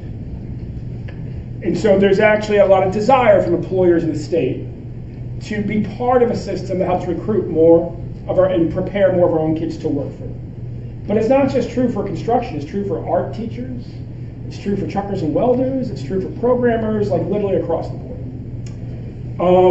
And so we will really build a dynamic relationship between employers in our state and our public education system, really starting from junior high school, community college, public universities, so that we are getting kids inspired as early as the 4th or 5th grade about the full range of career options. You know, let the plumber come in and talk to them, explain to them they'll probably never make less than 60 and they'll probably never make more than 200. Then have the PhD come in and talk to them, right? So you may not make more than 125, but you could make as little as $15,000 a year at Starbucks. Just to get the kids to having those conversations, right? That's one. Two, we really have to double down on what we're good at. Maryland, when it comes to technology, what we're good at is solving the world's toughest problems. Cancer, cybersecurity, climate change would be at the core of what I would be putting our state's resources behind to grow those industries. We used to be 3rd in the country when it came to health sciences. Now we're in the bottom half of the top 10. We got to get back to number 3. The Bay Area and Cambridge are so far ahead of us, I don't see us ever getting to 1 or 2, but we can get back to number 3. And when you get back to number 3, what it means is that investors like me who work for firms that invest in multiple categories will all come here. And if they're here to look at your health companies, then they're willing to look at every other great company that's here too. And we need more investment dollars coming into the state to frankly keep our startups in the state. Our governor wants to spend $5 billion to recruit a company that used to exist entirely in one room, smaller than this one. I'm a mentor at Johns Hopkins Accelerator. I run the only Baltimore office of a Silicon Valley seed stage investor. That's early stage investor that has a Baltimore office. We lose startups all day long, and they leave here typically looking for bigger pools of investment. So we need to get more investors here. Second, we've got to really embrace our strengths. One of our strengths is that we have one of the most diverse STEM-based economies in the country. The Silicon Valley, they're not just under pressure to hire, to find more programmers. Again, there's a 600,000 programmer shortage there now. They're racing towards 1 million in less than 5 years. They're also under pressure for more inclusion. Women programmers in the Silicon Valley 30 years ago were about 30%. Now it's 15% at companies like Google and Facebook. Black programmers were 10, 12%. Now we're under 3%. Maryland, if you just, anybody here see the movie Hidden Figures? Yeah, we're like a hidden state. Right? I've got 30 black women who helped put 2 men on the moon. Maryland, programmers in Maryland are about 20% black. And so we can help them solve 2 problems. And if we actually bring, the way I discussed earlier, our public education system to the table, we can help them solve 3 problems, which is the scaling problem. Last thing, on climate change, we talked about it earlier. Wayne Gretzky said that he was a great hockey player. Why? Because he skated to where the puck was going. The puck on power production is headed towards clean and renewable. We get there first. Everybody will be sourcing from us, and we'll benefit disproportionately. On the issue of transportation, we need a plan for the state. We have to start there. Somebody who works in Baltimore, his family's rooted there. The public transportation system up there looks like what a public transportation system looks like when it's a series of afterthoughts and political sort of lurches. Yeah. As much as I mourn the loss of the red line in Baltimore and the downgrading of the purple line in Montgomery to the lavender line, we just have to admit that we don't have a 21st century vision for transportation in our state, and that has to be job one. From there, everything's on the table. I'm a big fan of trains. I'm a big fan of bus rapid transit. I once spent 3 years of my life commuting on a bicycle. I'm a big fan of bike lanes. And more than anything, I'm a big fan of smart development that's inclusive for the community so that people don't have to do what I do and drive like 100 miles a day just to get to work, right? And back. And so we will shift. Right now we have a land developer, not really a true businessman, he's a land developer as governor, and he's from the old school. You see it in transportation when he wants to create Cadillac lanes and not trains. And you see it in his approach to development, which is literally, let's try to get as many rich people onto this piece of land as possible. And no community looks like that.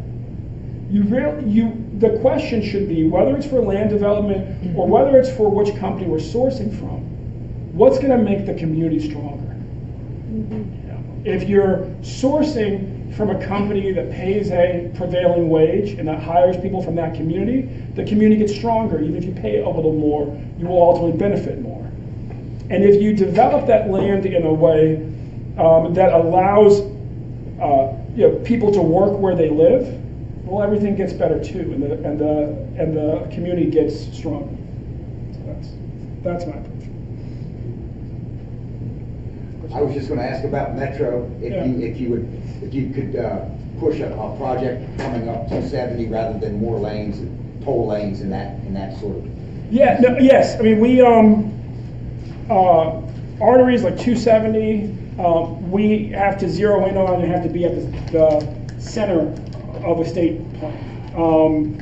Metro, bus rapid transit in the short term. I mean, one of the things about Metro, having lived in the community once, I lived in Suitland, where Metro was anticipated for years, is you're still in a traffic jam every day until you get Metro.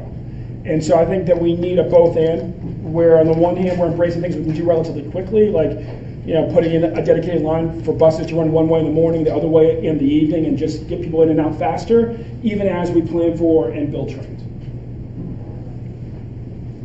So, yes, sir. On that very subject, yeah, you were praising Germany for several things. Yeah.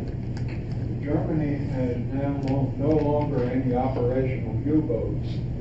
However, they have just made public transportation a freebie. right? I think we're a long way from there, but I like that idea. Yeah, I think we're a long way from there for making public transportation free, but I like the idea. It starts by heading, I think the first step in that direction is just having a public transportation system that makes sense and serves our needs. I am old enough, sir, to remember the original debates about the construction of Metro. Well, the idea was frankly discussed at that time. Yep. To keep rates very high, keep the minority people out of the suburbs. That pattern still exists. Yeah. You propose doing anything about it? I'm aware. The first thing we have to do right now is to make sure that Metro works.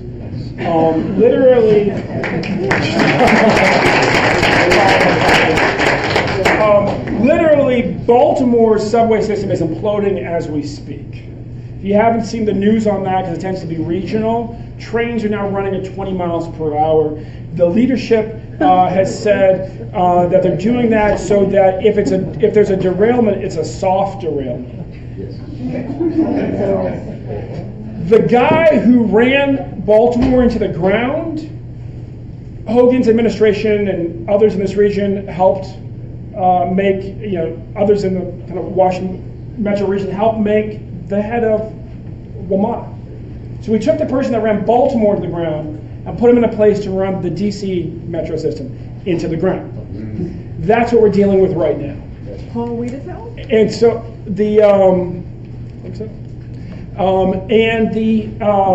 and he's begun to recruit executives from Baltimore to come here who ran it into the ground.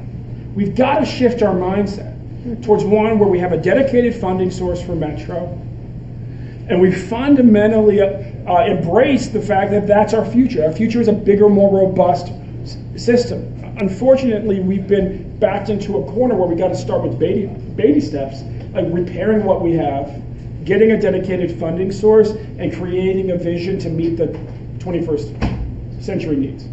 And I'm right there with you on cost affordability, but we got to start with just figuring out how to fix what we have. Thank you. How do you feel about vote by mail like Oregon has? Yeah, so I think the term of art these days is vote at home. Some people don't trust the mail, so you also have the option to take that ballot and drop it off. I'm all for it. I'm all for it. We need to start with automatic voter registration.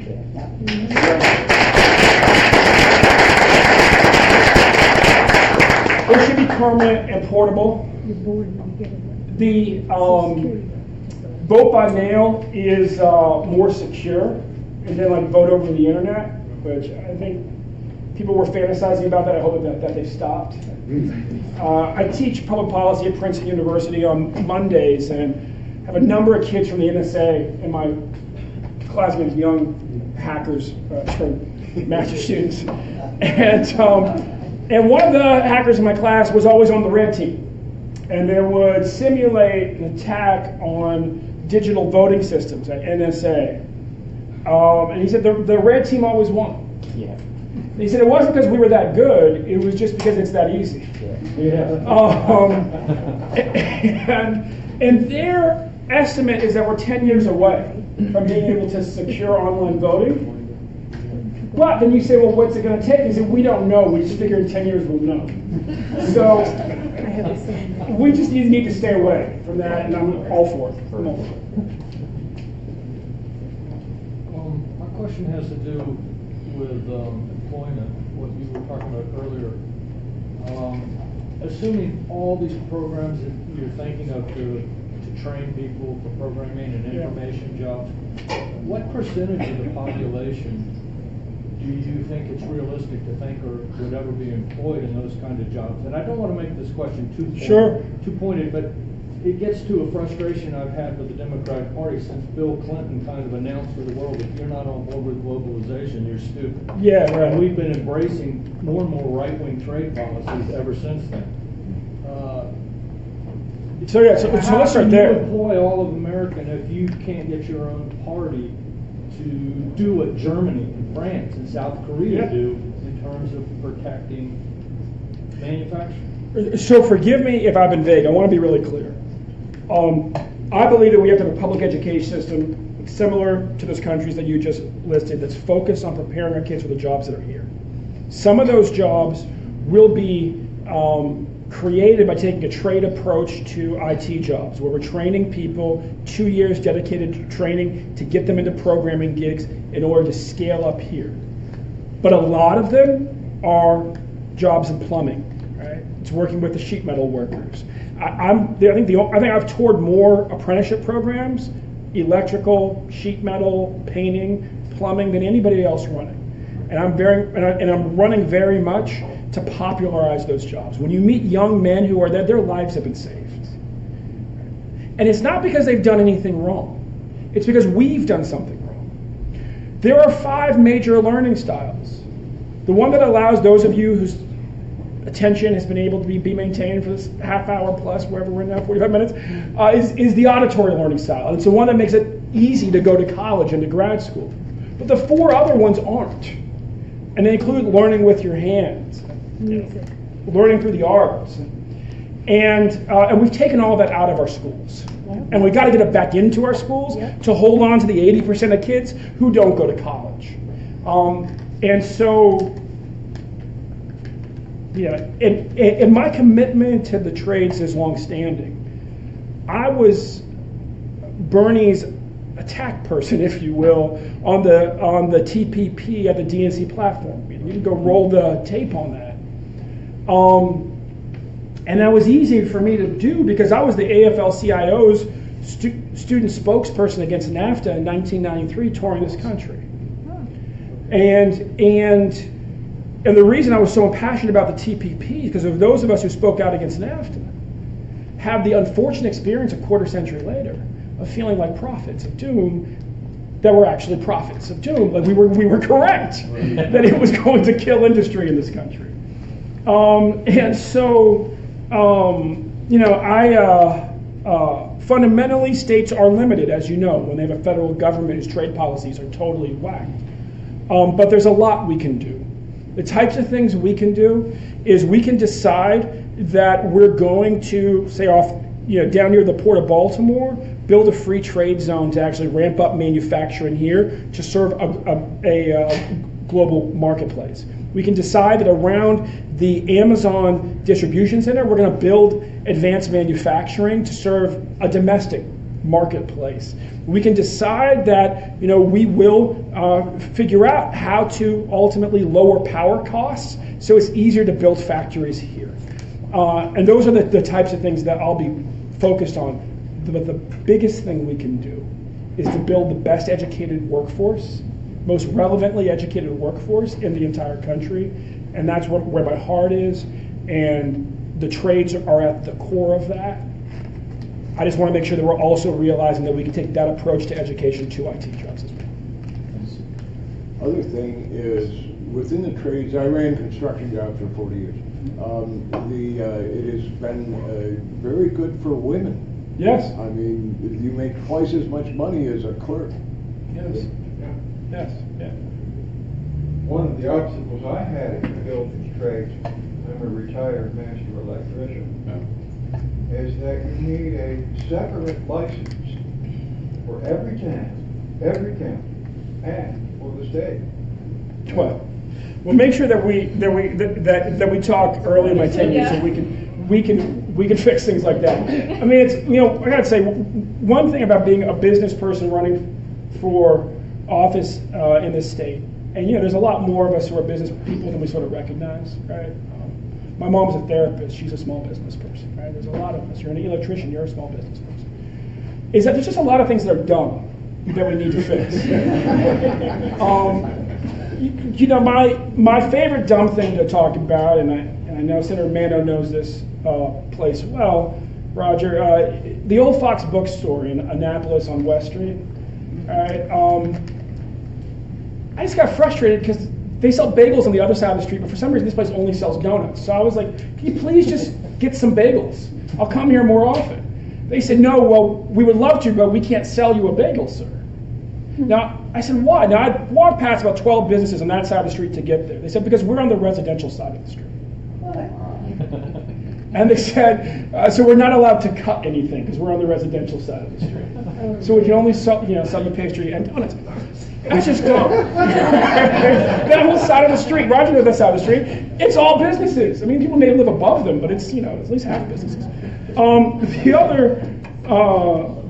But what's more prevalent and the type of thing that we have to deal with, and you're talking about those regulations, things like the business property tax here in Maryland. So I have an LLC. My LLC, very little business property. The tax, the minimum is $350. But the form's so complex, you're best having an accountant do it, and it's going to cost me $800 to have an accountant do the paperwork for the $350 tax. So your effective tax rate is like $1,200. And Virginia, and by the way, the form doesn't change for most businesses every year, especially in very small ones. In Virginia, it's $75. It's a web form. All the data is stored in the form. You just look at the form again, and you click, and you pay your $75. Those are the type of things. We'll have a task force when I'm governor to streamline things, to make it easier for us to grow businesses. Because you cannot be a party of working people, and I believe that the Democratic Party has lost its way when it stopped being a party of working people. The rise of the DLC and all that foolishness. But we cannot be a party of working people again unless we're willing to be a party of small business people again.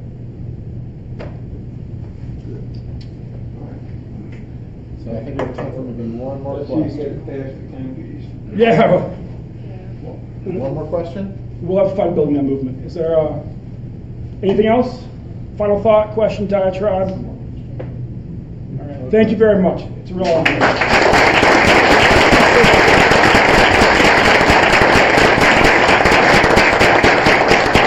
Hey guys, let me just close on this thought. As you heard me say at the beginning, we're now tied for first. We need to keep building this movement. If you heard something that you liked today, please get even more involved. We will start in March, canvassing every weekend across the state. I want to thank folks who were involved here in Frederick and canvassing a few weeks ago.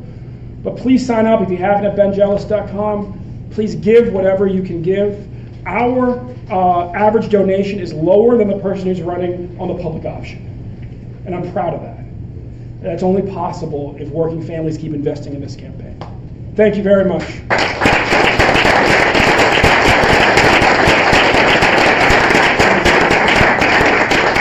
So as Ben said, because we also had a couple people who came in late, please do sign in before you leave, and especially make sure that you sign up for canvassing. We're going to reach out to people, but having people specifically signed up makes it a lot easier for us to help get you connected in. We will be doing canvassing next weekend, both Saturday and Sunday. And like I said before, our ask is come out and canvass, bring 2 friends with you. Because we got to build this movement to get people elected. That is our program for today. We don't, I have one other thing. I'm going to set a challenge for the room. We hit on almost 800 doors in the city of Frederick last month. We're going to try to double that. Come to a canvass.